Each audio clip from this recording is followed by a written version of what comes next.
മഹാരാഷ്ട്രയിൽ നിർണായകമായ നിയമസഭാ കൗൺസിൽ തെരഞ്ഞെടുപ്പ് തുടങ്ങി. 2 പേരെ ജയിപ്പിക്കാനുള്ള അംഗബലമുള്ള കോൺഗ്രസ് സഖ്യം 3 പേരെയാണ് മത്സരരംഗത്തിറക്കിയത്.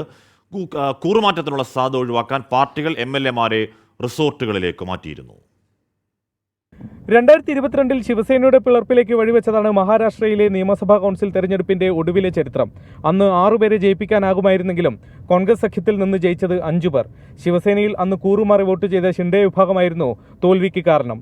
പിന്നീട് ശിവസേനയെ പിളർത്തി ഷിൻഡെ അധികാരം പിടിച്ചു. ഇത്തവണയും കൂറുമാറ്റം ഭയക്കുന്നുണ്ട് 2 മുന്നണികളും. അതുകൊണ്ടാണ് എല്ലാ പാർട്ടികളും MLA-മാരെ പഞ്ചനക്ഷത്ര ഹോട്ടലുകളിലേക്ക് കഴിഞ്ഞ ദിവസം തന്നെ മാറ്റിയത്. 11 ഒഴിവുകളിലേക്കാണ് ഇന്നത്തെ തെരഞ്ഞെടുപ്പ്. ഒരു സ്ഥാനാർത്ഥിയെ വിജയിപ്പിക്കാൻ 23 MLA-മാരുടെ വോട്ടുകളാണ് വേണ്ടത്. നിലവിലെ അംഗബലം അനുസരിച്ച് 2 പേരെ ജയിപ്പിക്കാനാകുമെങ്കിലും 3 പേരെയാണ് കോൺഗ്രസ് സഖ്യം മത്സരിപ്പിക്കുന്നത്.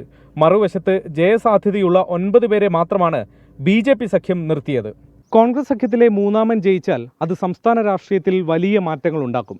NCP അജിത് പവാർ വിഭാഗത്തിലെയും ശിവസേന ഷിൻഡെ വിഭാഗത്തിലെയും അതൃപ്തി തിരിച്ചടിക്കുമോ എന്ന് BJPയും ഭയക്കുന്നു.